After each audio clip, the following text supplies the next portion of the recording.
교수님을 모시고 여러분들하고 만날 것 같습니다. 다음 주에는 자연철학 쪽입니다. 일종의 플라톤의 세계관이죠. 자연철학을 통한 사람을 만나게 됩니다. 마지막에는 플라톤 폴리테이아 국가론을 중심으로 해서 윤리학 내지는 정치사회철학을 하면서 플라톤 철학을 들여다보려고 합니다. 오늘 우리 강연해 주실 김태경 교수님을 짧게 소개해드리겠습니다. 성균관대학교 철학과를 졸업하셨고요. 동대학원에서 철학 석사 및 박사학위를 취득하셨습니다. 성균관대학교 학부대학교 겸임교수를 역임하셨고요. 현재 성균관대학교 인문학연구원 수석연구원 그리고 경희대학교 후마니타스 칼리지 교수로 재직 중이십니다. 주요 저서로는 플라톤의 후기 인식론, 플라톤의 정치학, 플라톤 철학과 그 영향, 세계 존재의 이해, 그 이외에 다수의 논문과 저서를 갖고 계십니다. 김태경 교수님을 앞으로 모시겠습니다. 큰 박수를 부탁드립니다.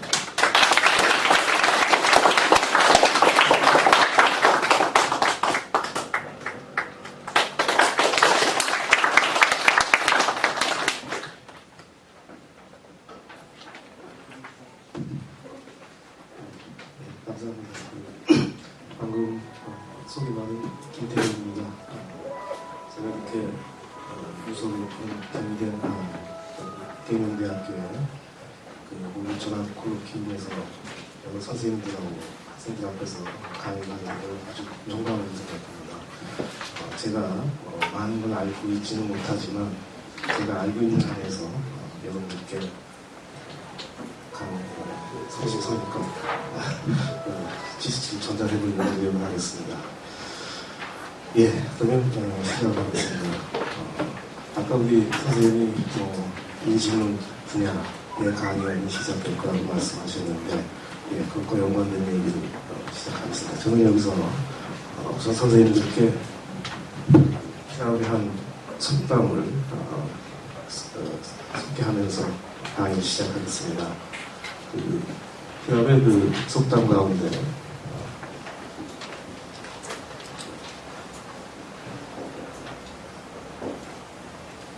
토파론 에우포예인이라고 하는 속담이 있습니다.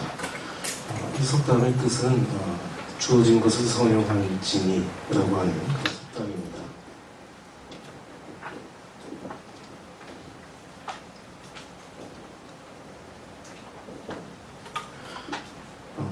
제가 이 속담을 여기 여러 선생님 학생들 앞에 저기 까닭은 플라톤 철학이라고 하는 게 바로 이 속담에 아주 충실한 철학이라 이렇게 말씀드리고 싶어서입니다. 그거는 이제 이렇게 주어진 것 선용하라고 하는 그 속담에 아주 충실한 게 플라톤 철학이라고 한다면 플라톤한테 주어진 게 뭐냐라고 하는 게 문제가 될 겁니다. 우선 그 플라톤한테 주어진 것은 첫 번째로 플라톤이 살고 있었던 당시 아테네 현실입니다. 그러니까 그 현실은 다름 아닌 소크라테스 같은 위대한 철학자를 죽음으로 몰고 갔던 그런 현실입니다. 바로 그 현실이 플라톤으로 하여금 철학을 하게 한 주요한 토양이 됐다고 이렇게 말씀드릴 수 있습니다. 그리고 이제 두 번째로 플라톤한테 주어진 건 뭐냐는 거는 당연히 자기보다 앞서 있었던 철학자들의 사상을 플라톤한테 주어진 거라고 얘기할 수 있습니다. 바로 그 자기보다 앞서 있었던 철학자들의 사상과 관련해서 후대의 철학사가인 디오게네스 라엘티오스라고 하는 그 철학사가 세 가지 영향이 있었다 이렇게 얘기를 합니다. 하나는 뭐냐 하면 헤라클레이토스적인 주장이고 또 하나는 피타고라스적인 주장이고 그리고 마지막으로 소크라테스적인 주장.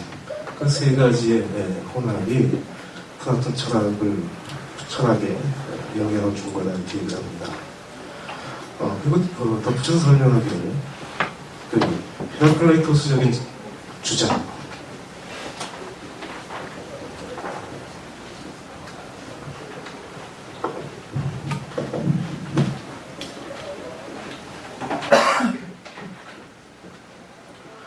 소크라테스적인 주장이라고 하는 것은 플라톤 철학의 한 부분, 이른바 존재와 관련된 감각적인 존재에 대한 생각을 정해졌다고 하는 겁니다. 그러니까 타키란 말로 아이스테타라고 합니다.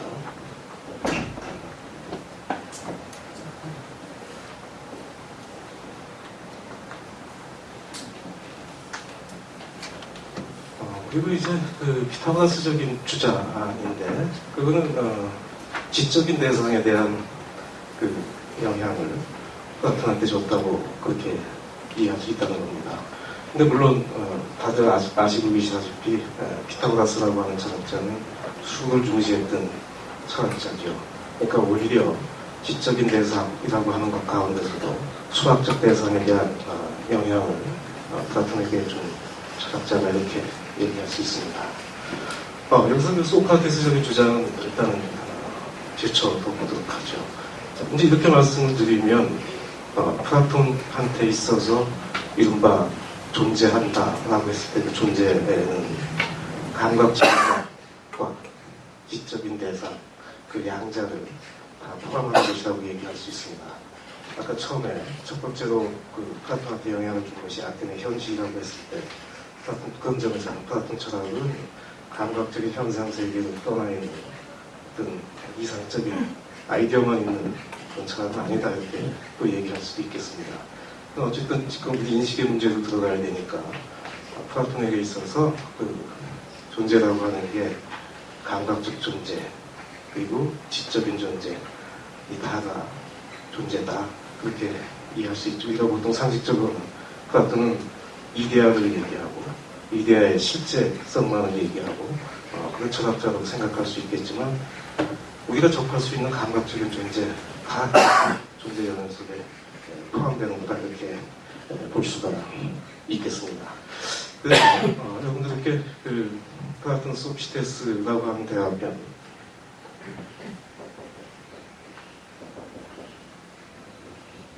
그냥 여러분들이 알고 계시는 말로는 소피스트입니다. 이란 말로는 소피스테스라고 하고요. 이 대화편에 그 기간토마키아라고 하는 한 비유적인 구절이 나옵니다. 그때 기간토마키아라고 하는 건 그리스 신화에서 신들과 거인족들 간의 싸움 뭐 그렇게 얘기들을 하고 있죠. 근데 그게 어떤 내용을 가지고 기간토마키아라고 하고 있느냐라고 하는 건데요. 자기가 자기보다 앞서 있던 철학들을 정리하고 있습니다. 그래서 이른바 물질적인 것만 존재하고 우기는 그런 철학의 흐름이 하나 있는데 뭐 그건 유물론이라고 할 수 있겠죠. 이에 반해서 비감각적인 실제만 존재다라고 얘기하는 플라톤 표현에 빌면 형상의 친구들 뭐 관념론이라고 할까요? 그쪽에 흐름이 있습니다. 그 양자를 플라톤이 대결시켜 놓고 그 양자의 싸움을 기간토마키아에 비유를 했습니다. 그러면서 플라톤은 그 두 가지 입장을 다 비판합니다. 그러면서 어느 한쪽을 선택하기보다는 둘 다를 받아들입니다. 그래서 자기를 뭐에 비유하느냐면 마치 자기는 어린애와 같다는 겁니다. 어린아이한테 아이스크림하고 초코에서 주면서 뭘 선택할래? 라고 하면 어린아이를 두 개 다 달라고 한다는 겁니다. 자기는 마치 둘 다 달라고 보채는 어린아이와 같다. 그러니까 자기는 어느 하나가 존재다 라고 주장하는 것이 아니고 둘 다가 존재다 라고 하는 겁니다. 그래서 어떻게 보면 플라톤이라고 하는 철학자는 형상론자들의 계열에 서 있는 철학자이죠. 그래서 자기 스스로가 자기보다 앞서 있었던 스승 파르메데스라고 하는 스승 그 스승을 마치 죽이는 것 같은 심정이다 그렇게 얘기를 합니다. 파르메데스는 다 알고 계시겠지만 아마 지난번에 강연 때문에 다들 아시고 계시지만 존재하는 것은 존재하고 존재하지 않는 것은 존재하지 않는다 그렇게 얘기하지 않습니까? 그리고 존재하지 않는 것은 존재하지 않으니까 그것은 사유할 수도 없고 그리고 말할 수도 없다. 그러니까 존재하는 것에 대해서만 사유하고 말해야 된다. 그러니까 존재는 사유에 대해서 아니 존재다. 그게 파르메데스의 생각이죠. 그런 계열에 자기가 서 있는 사람인데 자기는 감각적 실제마저도 존재하는 것으로 받아들인다는 거죠. 그래서 자기의 신정이 친구 살해범의 신정이다 이렇게 얘기를 합니다.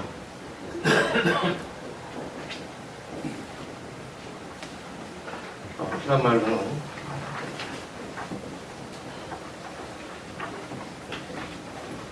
파트너 로이아스 이렇게 얘기합니다.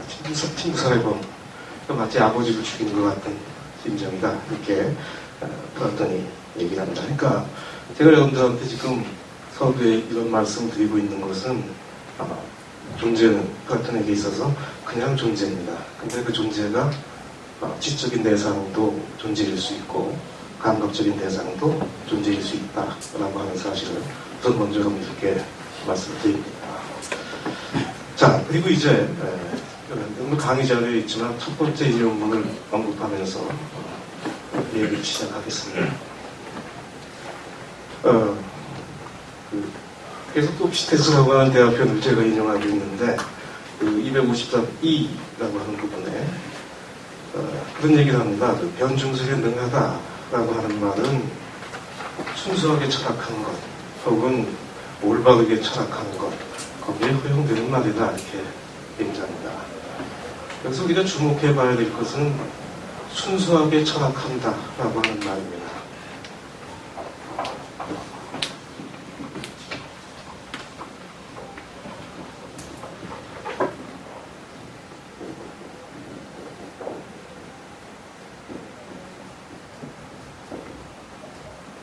순수하게 철학한다라고 하는 말입니다. 근데 이것을 플라톤 대화편 곳곳에서 플라톤이 순수하게 철학한다는 것에 대해서 뭐라고 설명하고 있느냐 하면 일체의 감각을 사용하지 않고 대상에 접근하는 것을 순수하게 철학하는 것이고 얘기를 하고 있습니다. 근데 왜 저런 얘기를 플라톤이 굳이 하고 있느냐 하면 적어도 사회의 초보적인 단계 속에서는 그리고 저희들도 마찬가지입니다. 사물을 안다라고 했을 때 우리는 눈으로 보면 다 아는 것처럼 생각을 하는 겁니다. 시각이라고 하는 것이 감각을 대표하죠. 보면 다 안다고 생각하는 겁니다. 근데 실은 감각을 가지고 볼 수 있는 것에 한계가 있습니다. 뭐 이를테면 색깔이라든가 형태라든가 크기라든가 뭐 이런 것들만 사실은 보이는 건데 눈으로 보면 다 안다는 거죠. 사실 알미 성립한 것은 눈으로 봤지만 다른 어떤 지적 능력이 작용했기 때문에 알미라고 하는 것이 형성되는 겁니다. 근데 사람들은 보면 다 안다고 생각하는 거죠. 그러니까 플라톤이 하고 싶었던 얘기는 그렇지 않다는 거죠. 그러니까 그 감각을 사용하지 말고 한번 대상에 접근해봐라 라고 하는 겁니다. 그러니까 감각이 인식하는 능력의 전부라고 생각했던 사람들에게 감각 아닌 또 다른 능력이 있다라고 하는 사실을 굳이 확인시켜주는 언급이라고 얘기할 수 있습니다. 따라서 지금 이 언급을 통해서 우리가 대상에 접근하는 우리 인식의 능력을 플라톤은 감각하고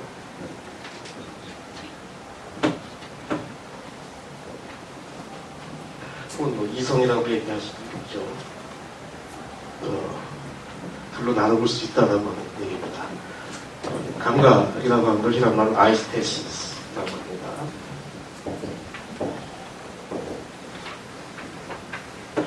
루스라고 소크라테스의 로고스하고는 조금 다릅니다. 자, 이렇게 이제 그 두 가지가 나눠진다라고 하는 것을 언급해주고 있는 거라고 볼 수가 있습니다. 그러니까 우리는 눈으로 보면 감각을 통해서 보면 다 안다고 생각할 수 있을지 모르지만 그렇지 않다는 거죠. 우리한테 알을 가능하게 해줄 수 있는 것은 감각 외에 또 다른 능력이 있기 때문에 알이라고 하는 것이 가능할 수 있다라고 하는 것을 언급해주는 겁니다. 이렇게 이제 여러분들한테 이런 말씀을 드리는데 실제로 이 감각부터 벗어나서 지적인 능력을 사용한다라고 하는 게 그렇게 쉬운 일은 아니었습니다. 혹시 나중에 어떤 국가라고 하는 대화편을 읽어보실 기회가 있으시면 국가 한 7권 정도를 보면 아주 그 유명한 그 성분의 비유라고 하는 비유가 나오고 존재를 이렇게 나눕니다. 나누고 이제 지적인 대상은 또 둘로 나누고 그 둘로 나눠진 지적 대상에 대해서 한쪽은 수학적 대상이고 그 한쪽은 이데아 형상이라고 이렇게 구별을 해놓고 그 수학적 대상에 대한 인식을 정말 지적인 능력을 통해서 대상을 바라볼 수 있게 되기까지의 하나의 예비적인 과정으로서 제시를 합니다. 수학적 대상에 대한 인식, 그리고 그 인식의 훈련 과정을. 그걸 무려 한 10년 정도의 20살에서 30살까지 한 10년 정도 그 훈련 과정을 집어넣었습니다. 윤방, 그 수적인 대상에 관한 지적인 훈련은 논리적인 사회 훈련입니다. 그러니까 지적인 대상을 접근할 때 논리적으로 접근할 수도 있고 또 한편으로는 직관을 해서 본질을 읽을 수도 있는데 정말 지적인 직관을 통해서 본질을 읽어내려면 사실은 수학적인 훈련이 선행해서 있어야 된다는 거죠. 그러니까 굉장히 이 지성적 사유에 대한 강조를 플라톤이 하고 있다라고 하는 사실을 알 수 있습니다. 자, 어쨌든 선생님께 두 가지가 이렇게 나눠진다라고 우선 얘기해 볼 수가 있습니다. 자, 이제 이렇게 플라톤이 얘기를 해놓고 이렇게 우리가 대상을 바라볼 때 저런 두 능력을 통해서 바라본다면 사실은 그것이 각기 상응하는 대상이 존재할 거다 이렇게 얘기를 합니다. 그래서 그 히랍의 아주 유명한 속담을 하나 또 여기서 제시하고 있는데 그게 뭐냐면 호호모요스 토 호모요라고 하는 속담입니다.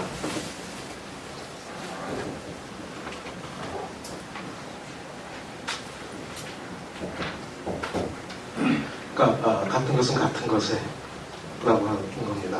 그러니까 우리가 대상을 보는 능력이 지적인 능력도 있고 감각적인 능력도 있다고 한다면 지적인 능력에는 지적인 대상만, 감각적인 능력에는 감각적 대상만 지각되어 오는 겁니다.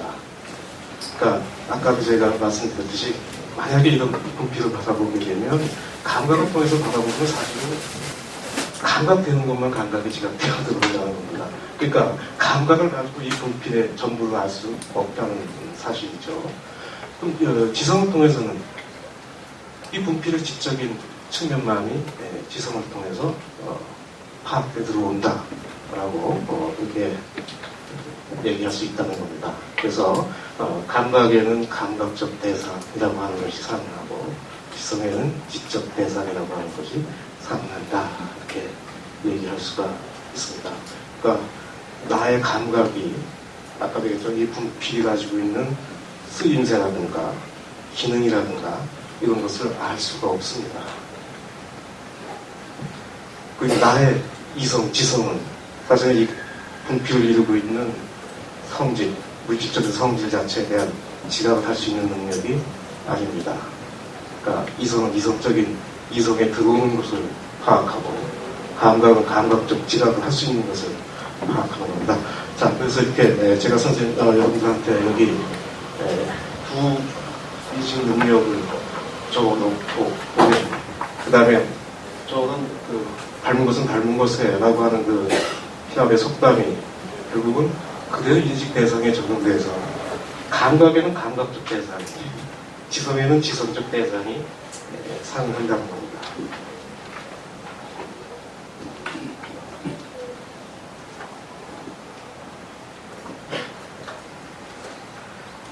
근데 사실은 이렇게 두 가지가 나눠져 있지만 이게 따로 존재하는 것이 아니고 이게 하나라고 하는 사실입니다. 아까 제가 서두에 디오게네스 라엘티우스의 언급을 했는데 두 가지가 다 있는 건데 그건 하나입니다. 이 분필은 하나입니다.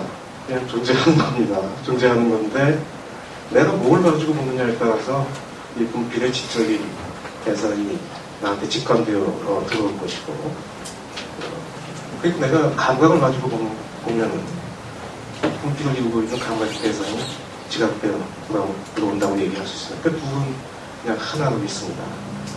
만일 이 분필에 지적인 대상이라고 하는 것이 존재하지 않는다면 그건 분필이 아니라고 얘기할 수 있습니다. 이 분필이 아예 모조 분필이어서 분필의 용도가 없는, 똑같은 모양이지만 용도가 없는 분필이라고 한다면 그건 감각적 대상만 가지고 있는 거죠. 분필이 아닙니다. 우리 머릿속에만 있는 이 분필의 쓰임새가 이런 물질적인 진료를 가지고 나타나지 않는다고 하면 그것 또한 그 분필이라고 얘기할 수 없습니다. 그러니까 감각적인 대상하고 지적인 대상이 결합해서 하나로 존재하고 있죠. 그러니까 여기서 또 하나 말씀드릴 수 있는 것은 플라톤이 얘기하고 있는 지적 대상이라고 하는 것은 감각적 대상을 떠나서 존재하고 있는 그런 것이라고 할 수가 없습니다. 자, 여기서 이제 이렇게 두 가지 그 대상이 있다라고 이렇게 얘기할 수 있는데, 바로 이것을 확인해주는 대화편의 구절이 그 파이돈이라고 하는 대화편입니다. 그래서 아주 유명한 말입니다. 존재하는 것은 두 부류가 있다.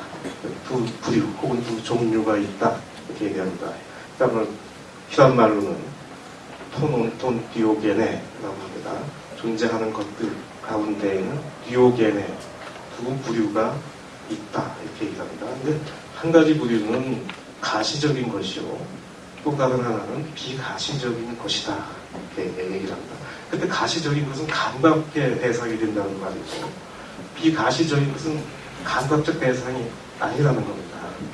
두 부류가 있다. 이렇게 여기서 파이돈이라고 하는 대학에서 플라톤이 얘기를 하고 있습니다. 그러니까 다시 한번 정리해서 말씀드리면 우리는 사물을 바라볼 때 두 가지 인식의 능력을 가지고 사물을 바라보고, 그리고 하나인 존재, 하나인 사물이 우리한테 인식될 때는 어떤 능력을 가지고 보느냐에 따라서 감각적 대상 그리고 지적인 대상 이렇게 나눠질 수 있다. 그러나 둘은 하나로 결합해서 이렇게 존재하고 있는 거다. 바로 그게 존재다. 이렇게 말씀드릴 수 있습니다. 그러니까 이데아는 지적인 대상이라고 하는 것은 감각적인 것을 초월해서 따로이 존재하는 것이 아니다. 이렇게 얘기할 수 있습니다. 그래서 국가라고 하는 대화편에서도 이 두 부류를 그 밑에 자료 보지만 노에톤 게노스, 호라톤 게노스 그런 식으로 얘기를 부르기도 있습니다. 그러니까 지적인 부류 혹은 가시적인 부류 이런 식으로 얘기를 하고 있죠. 이제 이렇게 말씀을 드리면 아주 우리한테 또 분명히 드러나게 되는 것은 바로 아까 서두에 얘기했던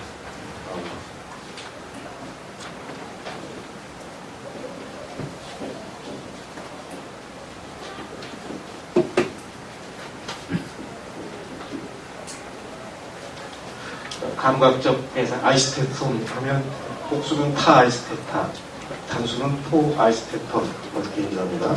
그 감각적 대상, 지적인 대상 이렇게 말씀드릴 수 있는데 그게 분명히 둘로 나눠지고 그 둘이 결합해서 하나로 있다 이렇게 볼 수 있습니다. 그러니까 지금까지 제가 여러분들께 말씀드린 것만 종합해서 보면 어디에도 사실은 제가 간간히 이데아라는 말을 썼지만 지금 인용한 텍스트에서 이데아라는 말이 나오지도 않습니다. 아마 여러분들은 플라톤 하면 이데아를 생각하고 할 텐데 이데아가 뭘까라고 굉장히 궁금해 하실 수도 있습니다.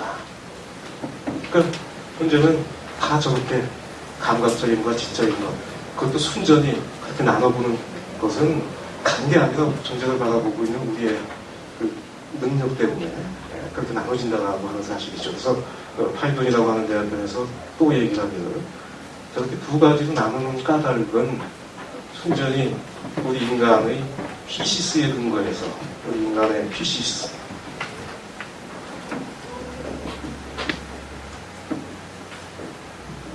인간의 피시스에 근거해서 이렇게 둘로 나뉜다 이렇게 얘기를 합니다. 그 피시스가 뭐냐면 피시스라고 하는 것은 아주 쉽게 표현을 하자면 그렇게 돼 먹었다는 뜻입니다.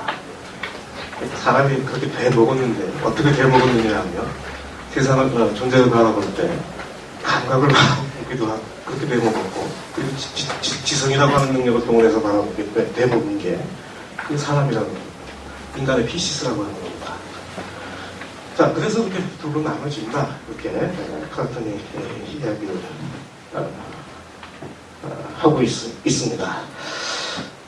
자, 이제 아까도 얘기했지만 이렇게 나눠졌는데 이데아라는 말이 안 나왔으니까 도대체 이데아라고 하는 것은 뭔지라고 하는 것을 여러분들이 궁금해하실 것 같아서 플라톤이 이야기하고 있는 이데아가 어떤 건지 그것을 잠깐 언급을 드리겠습니다.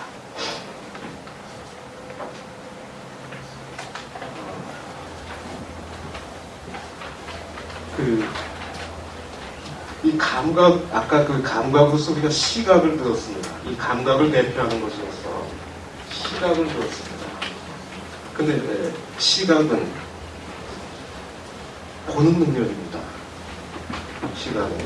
근데 무엇을 통해서 보느냐 하면 육안을 통해서 봅니다.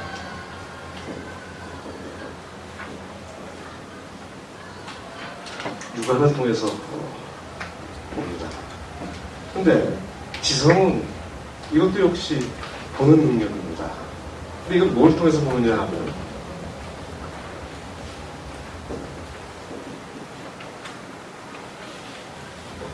심한을 통해서 봅니다. 근데 그때 그 본다라고 하는 히라어 동사가 뭐냐 하면 이데인이라고 하는 동사입니다. 이데인이라고 하는 동사, 본다라고 하는 동사가 이데인이라고 하는 동사입니다. 그러니까 아까 그 지성이라고 하는 능력이 여기 있는 이 하나의 사물을 바라보는데 그 지성을 통해서 보면 이 사물의 지적인 모습만을 보는 겁니다. 사물은 감각적인 것하고 지적인 것이 결합해서 자기 존재의 이유를 갖고 이렇게 있는데 지성이라는 것을 통해서 보면 지적인 능력이 상응한다고 얘기했지만 지성의 지적인 대상이라고 하는 것이 직관될 때, 이데인일 때, 그때 이데인은 그냥 보는 게 아니고 보는 거지만 직관이겠죠. 직관인데 그때 그 지성에 직관돼서 지성에 보여진 바로 그 모습, 그게 이데아입니다. 그러니까 그냥 존재만 떼어놓고 우리 이게 지적인 대상에 상응하는 측면과 감각적인 대상에 상응하는 측면이 있어서 한쪽은 노에톤이요, 한쪽은 아이스테톤이라고 얘기할 수 있지만 정말 그것이 인지 작용이 가해져서 지적인 대상을 직관하게 됐을 때 우리 지적인 능력에 직관돼서 나타나게 되는 바로 그 모습, 그것이 이데인 된 것이어서 이데아 혹은 에이도스라고 합니다.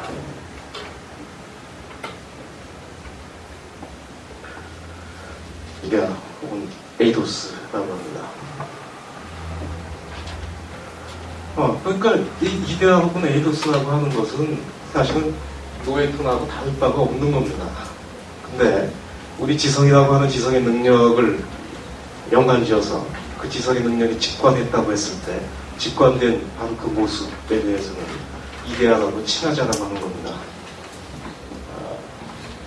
물론 이제 이런 이데아는 앞서 있었던 그 소크라테스 같은 철학자가 얘기했던 이데아하고는 좀 다르겠죠. 소크라테스는 뭐 너무나 유명한 거 아닙니까? 소크라테스라고 하는 철학자가 그것은 뭐 도대체 그것은 뭐지? 그게 아주 소크라테스적인 질문 아닙니까? 티포테 에스틴이라고 하는 거. 도대체 그것은 뭐지? 그때 그것을 묻는데 그건 본질에 대한 물음이고 그 본질에 대한 답을 주는데 그 본질에 대한 답이라고 하는 것이 언어적인 데피니션이었습니다. 그 보편적인 정의를 내리는 것이 그게 소크라테스의 얘기였습니다. 그러니까 소크라테스가 얘기하고 있는 이데아라고 하는 것은 실은 실제성이 없는 이데아입니다. 근데 지금 여기서 얘기하고 있는 이데아는 이미 존재 자체의 노에톤이 우리한테 직관돼서 들어왔을 때 그것에 대해서 이데아라고 얘기한다는 겁니다. 자, 그래서 그런 점에서는 소크라테스하고 다른 것이고, 그리고 파이돈에서도 플라톤이 그런 말을 하고 있죠. 도대체 그 이데아라고 하는 거, 여러분들 강의 자리에 한 세 번째 쪽에 나오는 것 같은데요. 그 이데아가 뭐냐, 존재하는 거냐, 존재하지 않는 거냐, 아무것도 아닌 거냐, 우덴이냐, 그러니까 말 우덴이라고 얘기합니다. 이게 아무것도 아닌 거 맞어. 우덴, 메덴, 뭐 이렇게 얘기하는 건데.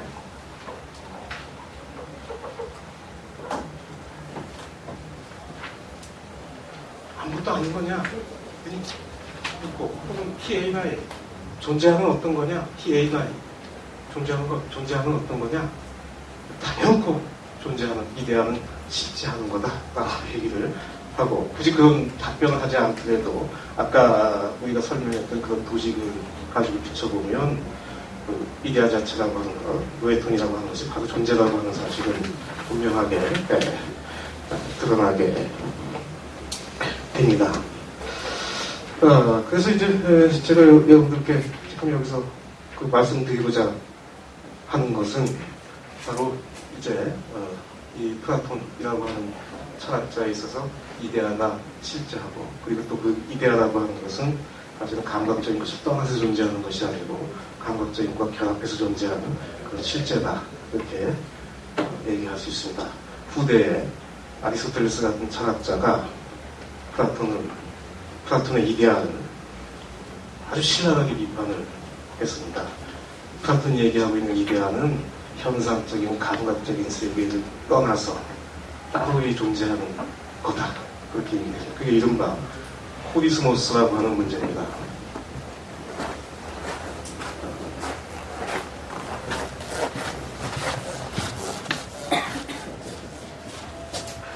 분리의 문제입니다.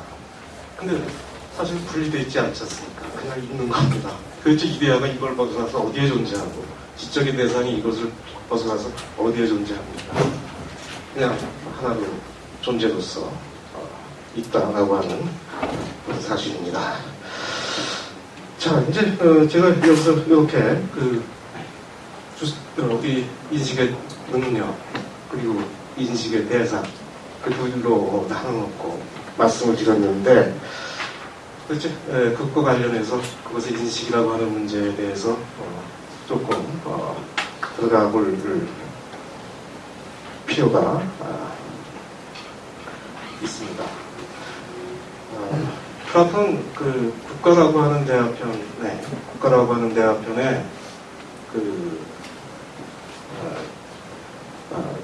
국가 5권 473E에서 480A 부분. 그런데 제가 이렇게 470 뭐 이렇게 하는 것은 플라톤 그 텍스트를 보면 옆에 그 넘버링이 붙어 있습니다.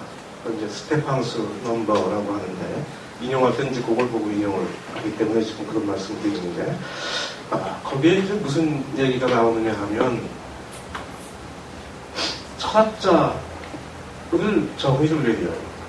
철학자는 정의를 내리고, 그리고 본격적으로 이데아에 대한 이론을 펼치고 있습니다. 473E부터 480A 부분인데요. 철학자에 대한 정의는 아주 너무나 유명한 겁니다. 무슨 얘기냐면 이른바 철인 정치에 대한 얘기입니다. 그래서 철학자는 통치자가 되든가 아니면 통치자가 철학자가 돼야 된다 라고 얘기를 하면서, 그럼 철학자는 어떤 사람이 철학자지? 그걸 규정하고 있는 부분인데, 거기에서 이제 플라톤이 아주 지금 우리 논의와 관련해서 재미난 얘기를 하고 있습니다. 그래서 잠깐 그 얘기를 소개하겠습니다. 그러니까 이걸 구분해요. 존재하는 것하고 존재하지 않는 것을 구분합니다. 그러니까 존재와 비존재, 혹은 있는 것과 없는 것을 구분합니다. 그렇게 구분해놓고, 그리고 존재에 대해서, 존재하는 것에 대해서, 존재에 대해서 인식이 뭐 에피스테메라고 할까요? 인식이 상응하고,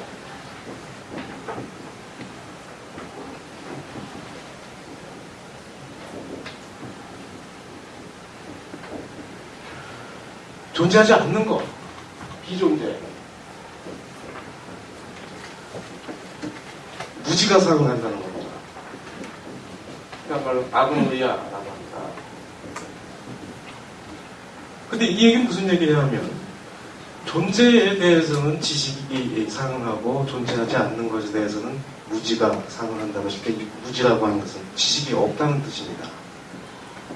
우리 이미 말씀드렸듯이 파르메이데스가 없는 건 없으니까 없는 것에 대해서 지식이 성립할 수는 없는 겁니다. 그렇게 얘기를 이제 하고, 그리고 이제 중간적인 게 있다라고 얘기를 합니다.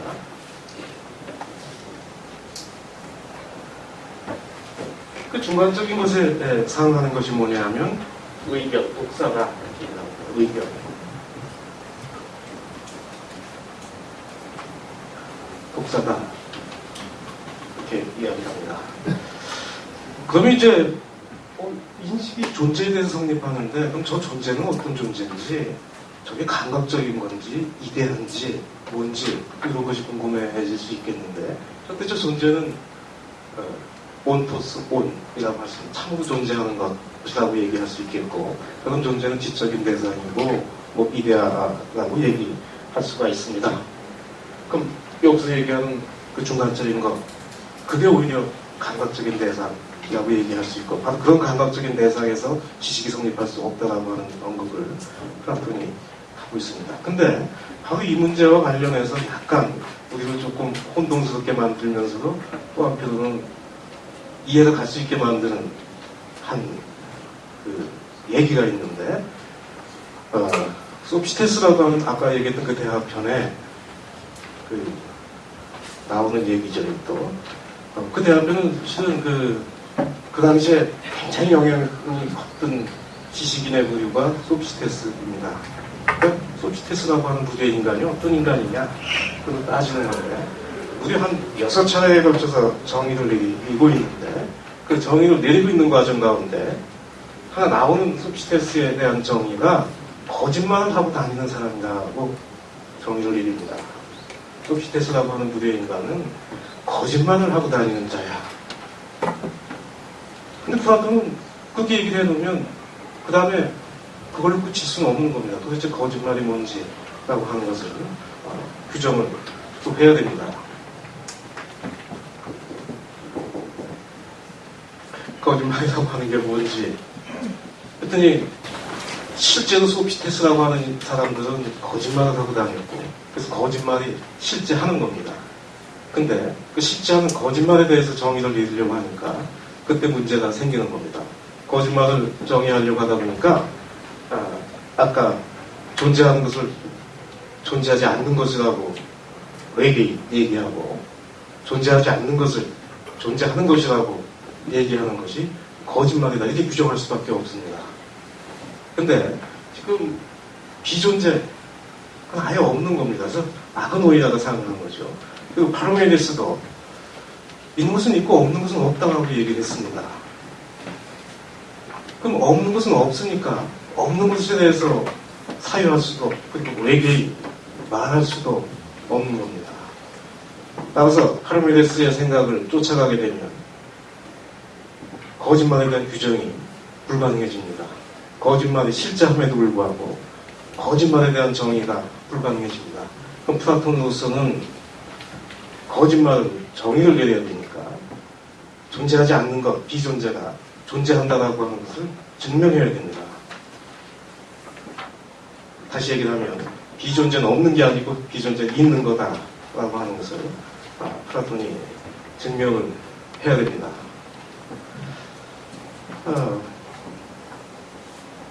어떻게 증명하겠습니까? 지금 여기 아까 그 대학교 국가라고 하는 대학교 나왔을 때 비존재, 그 사실은 이건 정말 완전한 무입니다. 완전한 무니까 진짜 없는 거죠. 그러니 거기에 지식이 없죠. 근데 거짓말과 관련해서 없는 거, 그게 있어야지만 있는 것을 없는 것이라고 말할 수 있지 않겠습니까?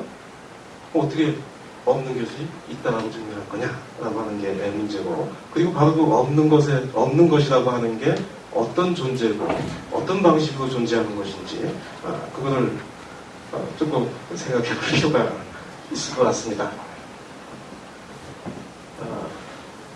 그러니까 그 플라톤이 이 소피스테스라고 하는 이 대화편에서 저 히란 말로 토메온이라고 합니다. 존재하지 않는 것, 토메온.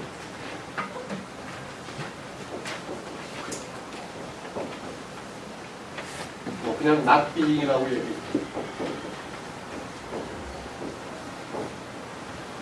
얘기할 수 있겠는데,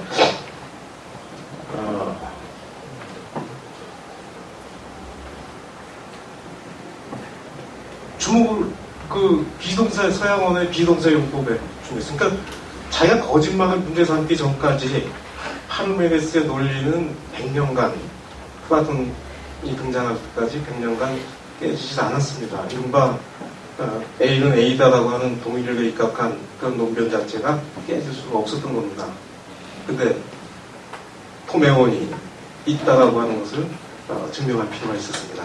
그래서 플라톤이 뭐에 주목을 했느냐 하면 아까도 말씀드렸던 서양 언어의 비동사의 용법에 주목을 했습니다.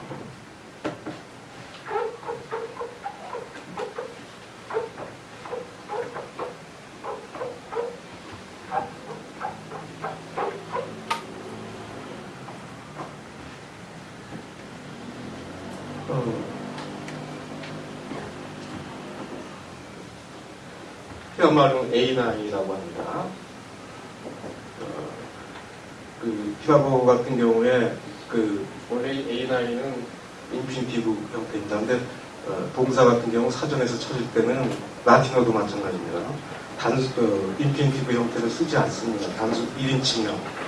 독일어에도 인칭 변화가 있는 것처럼 단수 1인칭형이 사전에 나옵니다. 근데 지금 여기 편의상 A9라고 하는 인피니티브 형태를 썼는데 여기에 두 뜻이 당연히 서양 언어에 두 뜻이 있지 않습니까? 있다라고 하는 그 존재의 의미가 있고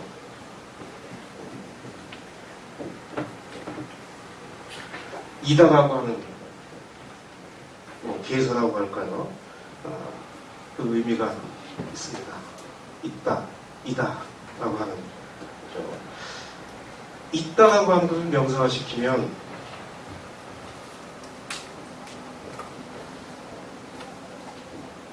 있는 것이 됩니다. 이다라고 하는 것을 명사화시키면 뭐뭐인 것이 됩니다. 있는 것을 부정하면 이것은 없는 것, 비존재가 됩니다. 뭐뭐인 것을 부정하면 뭐뭐 아닌 것이 됩니다.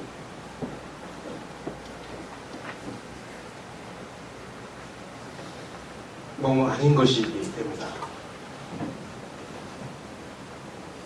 비동사에서 있다라고 하는 의미에만 주목을 하게 되면 있는 것은 있는 거고 없는 것은 없는 것일 수밖에 없습니다. 그러나 이다라고 하는 의미에 주목을 하게 되면 뭐뭐인 것이고 그리고 그것의 부정이 아닌 것인데 아닌 것이라고 하는 것은 없는 무가 아니고 아닌 것은 존재하는 겁니다. 얼마나 아닌 것이 많이 있겠습니까? 아닌 것이 많이 있죠. 아닌 것이 존재하는 겁니다. 그러니까 분필이 있는 것이라고 얘기를 한다면 이 분필 있는 것이라고 얘기를 한다면 분필 아닌 것 참 많은 겁니다. 붉은 것이 있는 것이라고 한다면 붉지 않은 것 무수히 많이 있습니다. 그럼 있는 것을 참으로 실지 않은 것이라고 얘기를 한다면 이지 않은 것은 참으로 실지 않은 것과는 다른 또 다른 존재라고 얘기할 수가 있습니다. 없는 게 아니고 또 다른 존재라고 얘기할 수 있는데 그것은 참으로 존재하는 것과 존재 방식을 달리해서 있는 거죠. 참으로 존재하는 존재가 이데아고 노에톤이라고 한다면 그것과 존재 방식을 달리하고 있는 존재라고 하는 것은 그건 감각적 실제라고 얘기할 수가 있습니다.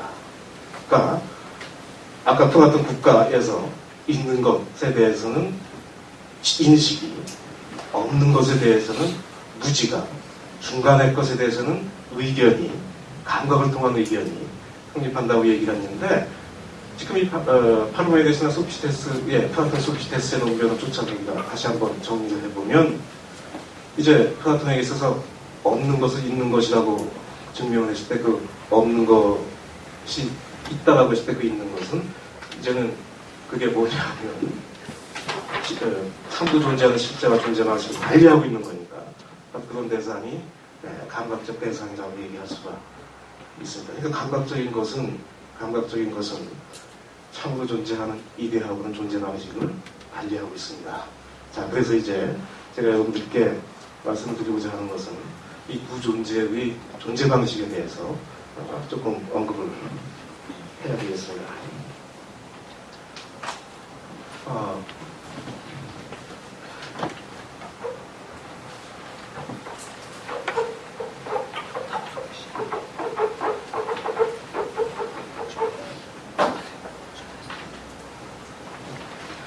아까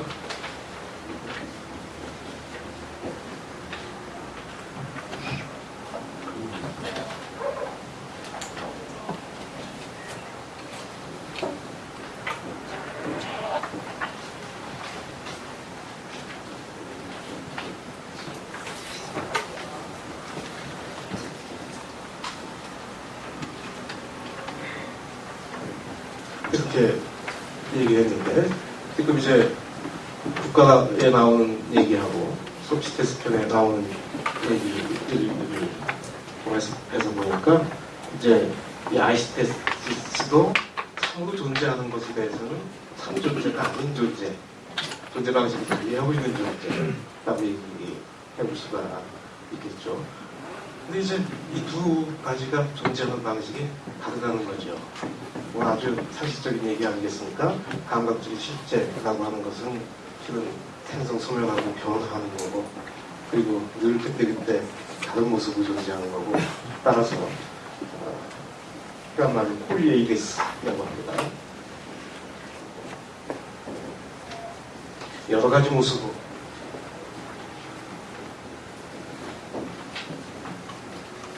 이렇게 존재하는 거다 이거죠. 그러니까 늘 변화하고 그때그때 다른 모습을 보이고 그럴 겁니다. 이 분필의 감각적인 모습은 지금 이 순간에 제가 들고 있는 이 순간도 끊임없이 변화하고 있는지 모릅니다. 분자가 조금씩 떨어져 나갈 수도 있고 계속해서 변화를 할 겁니다. 그러니까 여러 가지 모습을 매번 다른 겁니다. 근데 이에 대해서 이 분필의 이데아나 지적인 대상이라고 하는 것은 언제나 한결같은 모습으로 존재하고 있습니다. 다시 얘기를 하면 자기 독립성을 가지고 존재하고 있습니다. 따라서 여러 가지 모습이 아니라 단일한 모습으로 모노이디스,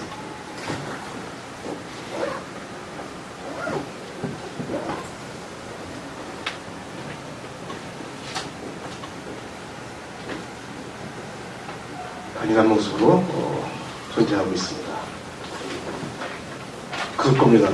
이 분필의 기능, 쓰임새는 모양을 이거하고 달리하고 있는 어떤 분필이 있다고 하더라도 모든 분필들은 다 동일한 쓰임새를 가지고 존재하겠죠. 초등학교 때 선생님이 쓰시는 분필과 지금 제가 들고 있는 분필 굉장히 다르지만 그건 하고 있는 용도는 쓰임새는 같을 겁니다. 다양한 모습으로 존재하고 있다라고 이렇게 볼 수 있습니다. 자, 근데도 그게 하나로 있다는 겁니다. 이렇게. 만일 여기에 이 분필의 용도가 없다면, 노예톤이 없다면, 이데아가 없다면, 그건 분필이 아닐 겁니다. 이렇게 존재합니다.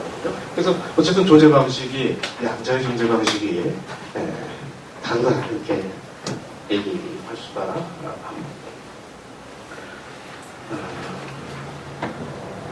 있죠.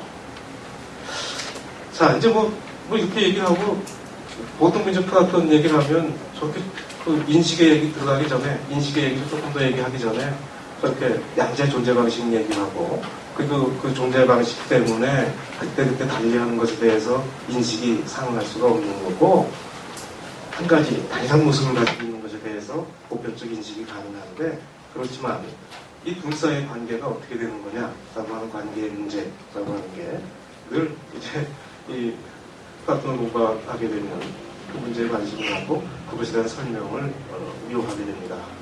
도대체 존재 방식을 달리하고 있는 것이 서로 하나가 돼서 결합해서 존재하고 있을진데 그 둘 사이의 관계를 어떻게 설명해야 될 건가라고 하는 게 플라톤이 설명해야 될 또 한 가지 문제고, 그 플라톤 설명이 합족치 못해서 후대에 아리스토텔레스 같은 철학자가 이 문제를 붙들고 아주 신랄하게 비판을 하기도 했었습니다.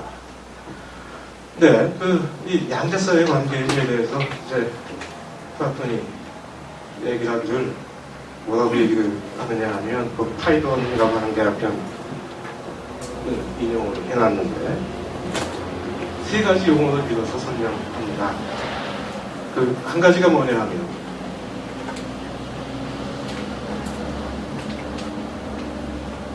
메텍시스라고 합니다.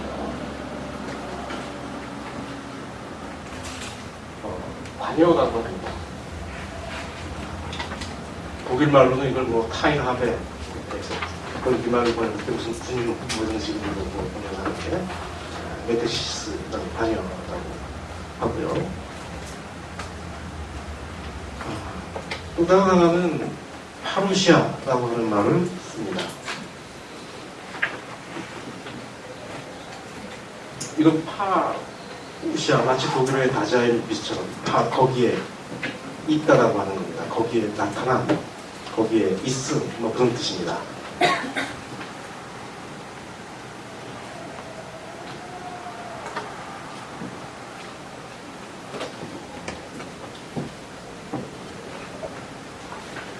거기에 나타남 또는 거기에 있음. 기독교에서는 저 파루시아를 임재라는 말로 쓴다고 합니다. 파루시아, 종교적인 말로는 파루시아는 임재라고 하는 말로 쓴다고 합니다. 파루시아. 그리고 또 한 가지가 뭐냐면 두 사이의 관계를 나타내는 또 한 가지 말이 뭐냐면 코이노니아라는 말을 씁니다.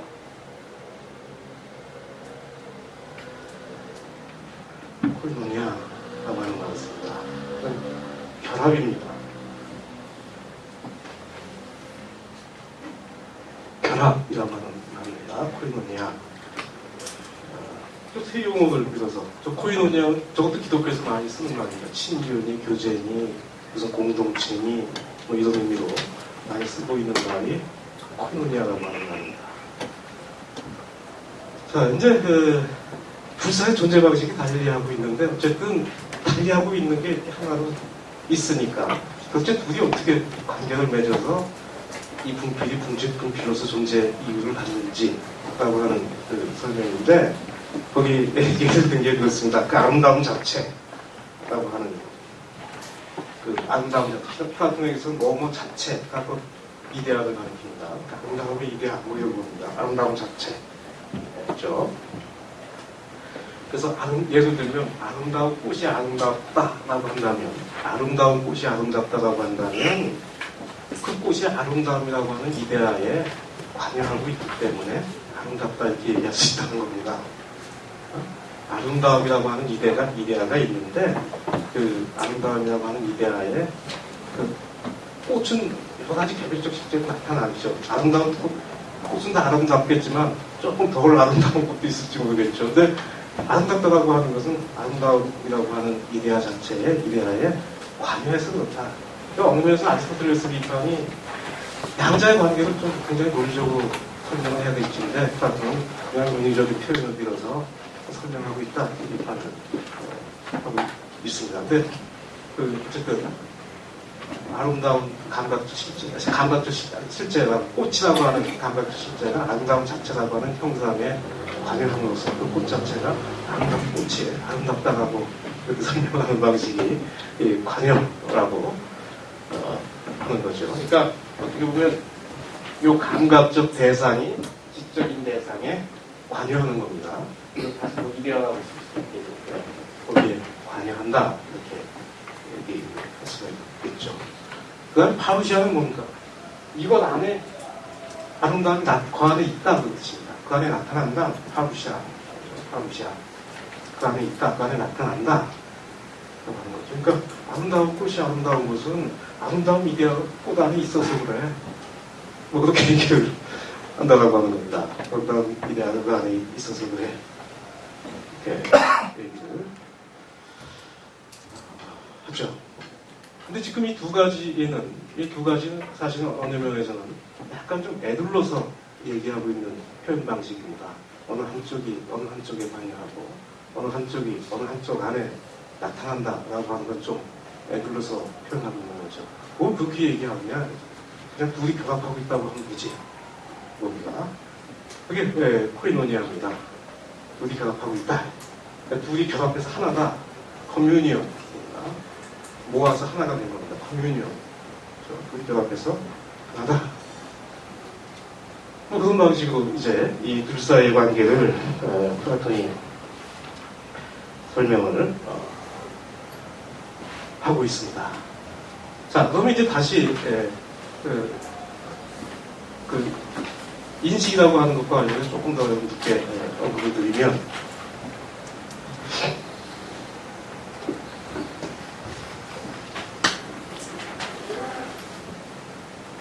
약간 이제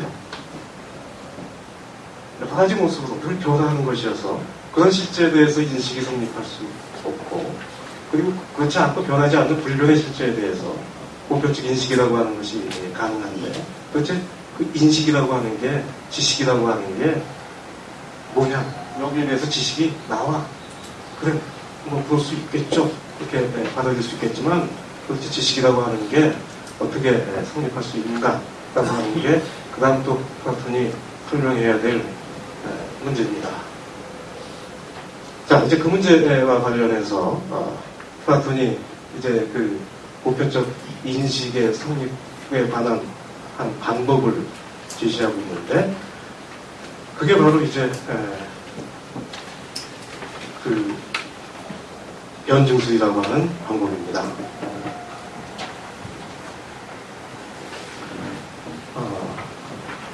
필요한 말로 디알렉티케라고 이렇게 얘기를 하고 있습니다.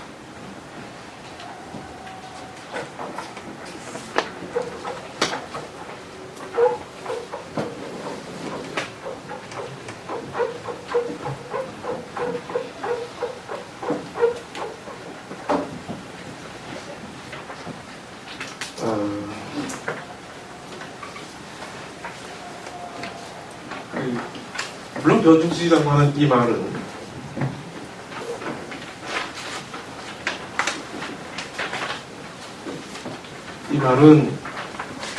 사실은 플라톤에서 처음 쓰인 건 아니죠. 잘 아시다시피 소크라테스라고 하는 철학자의 방법에 대해서 우리는 디알렉티케라고 칭합니다. 근데 그때 그 소크라테스의 그 방법이라고 하는 게 플라톤의 그 이데아라고 하는 지적인 실제에 대한 인식 방법하고는 사실은 다른 거 아닙니까? 아까도 제가 얘기했지만 이데아에 대한 인식이 이루는데, 그 이데아에 대한 인식이라고 하는 것이 어느적 차원에서의 보편적 정의라고 한다면, 소크라테스가 디알렉티케를 썼다고 했을 때 그 디알렉티케라고 하는 방법은 어느적 차원에서의 논의 방법이고, 어느적 차원에서 정의에 이르는 그런 방법이라고 볼 수가 있고, 바로 그런 방법을 흔히 뭐라고 얘기를 하느냐면 문답의 방법이라고 얘기를 합니다. 소크라테스는 이게 문답의 방법입니다.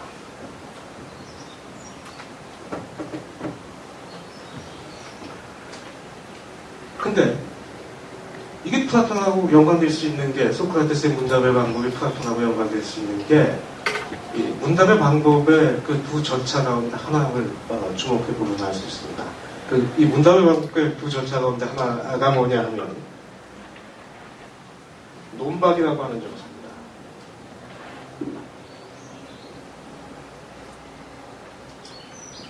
엘렘코스라고 합니다. 영어로 레피테이션. 그 논박이라고 하는 건데, 소크라테스 대화편, 플라톤 초기 대화편들을 잘 이렇게 읽어보면 소크라테스가 자기하고 대화를 나누고 있는 사람들이 가지고 있는 의견에 대해서, 독사에 대해서 당신 의견이 틀렸습니다. 끊임없이 이의제기를 하고 있습니다. 근데 왜 틀렸다고 이의제기를 소크라테스가 하겠습니까? 그 소크라테스 대화 상대자들은 그들이 가지고 있는 의견이라고 하는 건 실은 아까 얘기 플라톤의 경우에서처럼 감각에 근거해서 그들이 갖고 있는 그런 자기 나름대로의 확신입니다. 독일 말로는 지니에게 비사이, 뭐 그런 거 정도일 것 같습니다. 그 확신 정도입니다. 근데 그게 아니라고 하는 것을 논박하는 거죠. 이 얘기 또 달리 얘기가 뭐냐면 감각으로부터는 인식이 나올 수 없다라고 하는 것에 대한 지적입니다. 소크라테스 그 작업을 했던 겁니다. 그리고 결국은 언어적인 대화의 과정이 지극히 논리적인 전개 과정을 통한 것이고 로고스가 논리 아니겠습니까? 그 지극히 논리적인 과정을 통해서 알고자 하는 것에 대한 로고스에 이르는 겁니다. 그때 그 로고스가 데피니션이겠죠. 그런 그 로고스를 이데아라고 합니다. 그러니까 소크라테스에서도 이 논박이라고 하는 게 사실은 감각 가지고 안 돼에 대한 그 지적이라고 얘기할 수가 있습니다. 두 번째 절차는 이거 다시 자세하게 얘기하지 않겠습니다. 두 번째 절차는 삼파술입니다. 스스로 암에 이르게끔 이끌어가는 거죠. 어떻게 보면 플라톤의 상기하고도 연관될 수 있는 아남네시스, 상기하고 연관될 수 있는 그런 얘기일 수도 있겠지만 삼파술 그 절차를 가지고 있습니다. 근데 플라톤에 있어서 디알렉티케라고 하는 것은 아까 얘기했듯이 변증술이라고 하는 겁니다. 이때 변증술이라고 하는 것은 언어적 차원에서의 그 논리적인 논의 전개 방식이 아닌 우리 인간의 사유에서 벌어지고 있는 사유의 과정이고 그 사유의 과정을 말로 풀어서 우리가 혹시 플라톤이 이 대학에서 설명하고 있을지 있다고 하더라도 사실 그 사유의 과정이라고 하는 것은 로고스의 과정이 아니고 그것은 직관의 과정입니다. 그래서 직관의 방법으로서의 변증술을 플라톤이 얘기를 하고 있습니다. 근데 제가 여기 그 플라톤 변증술이라고 하는 언급들을 자료로서 뽑아서 놨지만 설명 자체가 명확하지 않고 그걸 통해서 변증술이라고 하는 것에 대한 이해가 그렇게 쉽게 오지를 않습니다.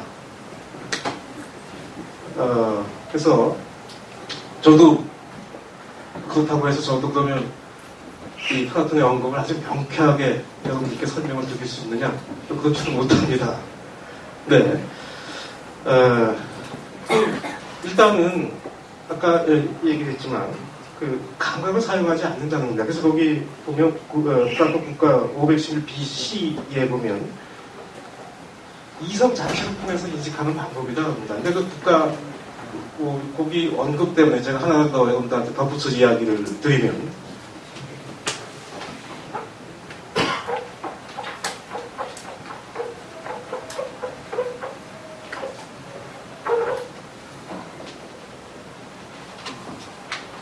아까 제가 선분의 비율 뭐 이런 얘기를 했었어요. 근데 선분을 그어놓고 그 대상도 나누고 그리고 대상을 인식하는 우리 어떤 주관의 상태도 나누고 그리고 그에 따라서 나오는 지식의 부류도 나누고 뭐 이런 부분이 있는데 이렇게 나눕니다. 그래서 크게 보면 이쪽은 지적인 대상입니다.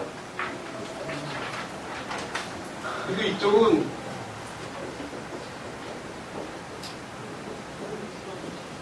이렇게 나눠놓고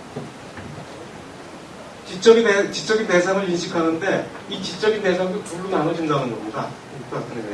그래서 하나가 수학적 대상, 아까 그래서 파르메이데스, 피타고라스의 얘기가 그런 점에서 틀리지 않았다는 겁니다. 수학적 대상에 대한 그 영향을 피타고라스가 줬다. 그렇지만 위에 있는 것은 이거는 그 이데아 같은 겁니다. 그 이데아.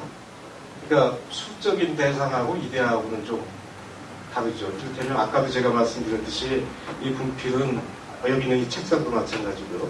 책상은 이 책상으로서 조립할 수 있는 것은 책상을 이루고 있는 구조가 있기 때문에 조립합니다. 근데 그 구조는 이 감각적인 실제하고는 다릅니다.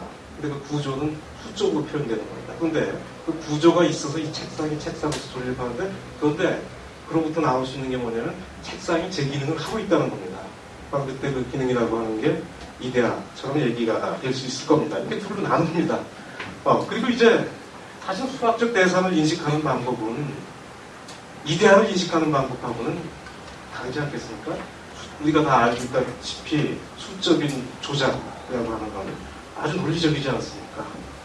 그러니까 로고스죠. 그래서 여기에 상응하는 이 수적인 대상에 상응하는 우리 지성의 주관의 능력이라는 것을 디아노이아라고 합니다.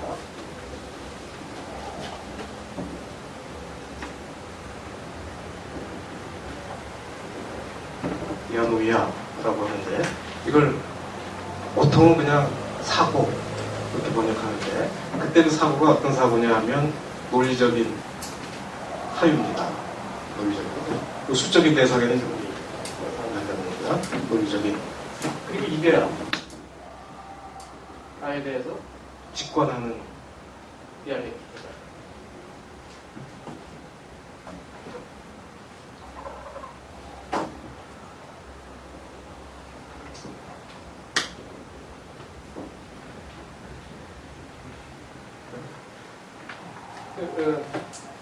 그리고 요거에 이제 수적인 것과 관련되어 있는 학문들 한 5개 얘기를 합니다.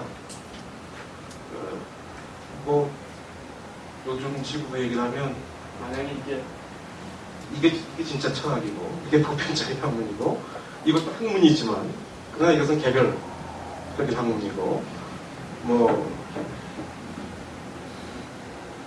그 개별적인 학문이라고 얘기할 수 있겠죠. 근데 어쨌든 여기가 이제 이를테면 다 수학을 기초로 한 학문들이 여기 속합니다. 그래서 산수, 기하학, 기하학이 그 당시에 혁명기하학은 학문으로서 확립돼 있었고 입체기하학이 프랑스 국가의 학문으로 막 지금 확립되고 있는 과정이라고 얘기하고 있어요. 그렇지만 집어넣습니다. 기하학, 혁명기하학, 입체기하학. 그 다음에 화성학이라고 이것도 수에 관련되어 있는 겁니다. 화성학, 천문학. 이게 다 수적인 조작을 통해서 보편적인 지식에 하려고 하는 건데 다 보편적 지식이죠. 근데 이런 학문들이 가지고 있는 공통적인 방법이라고 하는 것이 논리적인 방법이고 그 논리적인 방법이라고 하는 게 플라톤에 의하면 히포테시스의 방법이라고 하는 거죠. 가정의 방법이라고 얘기를 하는 데서 가정해놓고 그것으로부터 논리적으로 따져서 결론으로 가는 그런 방법이라고 이렇게 얘기를 하고요. 근데 이제 디알렉틱에는 여기 이제 언급보지만 그런 가정을 사용하지 않는다는 겁니다. 굉장히 모호한 겁니다. 오로지 가정을 사용하지 않고 형상을 통해서 형상으로 나아가고 그래서 결론에 이르고 그래서 원리로 나아가고 그 가정 없이 무가정의 원리로부터 시작해서 결론으로 나가는 무가정의 원리로부터 가정 없는 원리로부터 결론으로 나아가는데 그렇게 설명해놨지만 그 과정은 마치 여기에 있는 방법들이 가정으로부터 결론으로 나갈 때 마치 그 논리학에서의 그 논증처럼 이쪽에서는 되나가겠지만 여기서는 원리로부터 결론으로 나간다고 했을 때 논증의 구조가 아니고 논증이라고 하는 건 그 논증이라고 하는 미텔이 있는 인식 아닙니까? 그 미텔이 있는 인식이죠. 그러니까 오감이 있는 인식 아닙니까? 근데 그때는 전제로부터 나가는 거고 그리고 이쪽은 직관이니까요. 운미텔과 에어컨티니스죠. 미텔이 없는 인식이죠. 그러니까 말로는 뭐 원리로부터 가정이 없는 원리로부터 결론으로 나고 그래서 뭔가 시간 순서가 있고 논리가 있고 뭐 이런 것처럼 보이지만 그러나 그것이 우리 사회 속에서 벌어지고 있는 과정이다. 근데 지금 여기 제가 언급했던 이 국가라고 하는 이 대화편에 대한 이런 언급들을 보면 그럼 도대체 보편적 인식론에서 얘기하고 있는 인식 플라톤 전 얘기 가지고 설명이 돼? 칸트가 인식 얘기할 때 그럼 뭡니까? 주어수어 관계가 확립돼서 이것은 뭐다가고 다 왔을 때 인식이 되는 건데 플라톤이 이거 가지고 무슨 인식에 대한 설명이 있을까? 라고 하는 거죠. 근데 그런 인식에 대한 이야기는 플라톤 후기에 제가 아까 계속해서 언급했던 소피스테스라고 하는 대화편이라든가 정치라고 하는 대화편이라든가 그런 대화편들에서 이제 조금 인식에 대한 설명을 해나가고 있습니다. 그래서 그 얘기는 자세히 말씀드릴 수는 없고 거기서 하고 있는 그것도 변증수이라고 하죠. 당연히 이래야 되는 인식이 변증수인데 그 변증수의 3가지 절차를 언급하고 있습니다. 그래서 신화복에 해서 모음과 디아이데시스, 나눔과 그리고 아까 얘기했던 코리노니아, 결합 그런 절차. 그래서 이번 코리노니아 같은 경우에는 형상과 형상의 결합인데 제가 보기에는 주술관계를 성립시킴으로써 인식을 가능하게 하는 절차가 그게 코리노니아가 아닌가 뭐 이런 생각을 해봅니다. 예, 지금 시간이 조금 지난 것 같아서 제가 중원본 할 수는 없고요. 지금 제 생각으로는 좀 플라톤에 관한 여기 목표가 콜로퀴움에서 말씀드린 좀 일반적이고 이런 얘기를 좀 정리해서 하는 게 좀 좋겠다는 얘기를 해서 그렇게 얘기를 해보려고 했는데 여러분들께 제가 드렸던 말씀이 잘 전달이 됐는지 굉장히 걱정이 됩니다. 이 정도로 제가 얘기를 끝마치겠습니다. 감사합니다.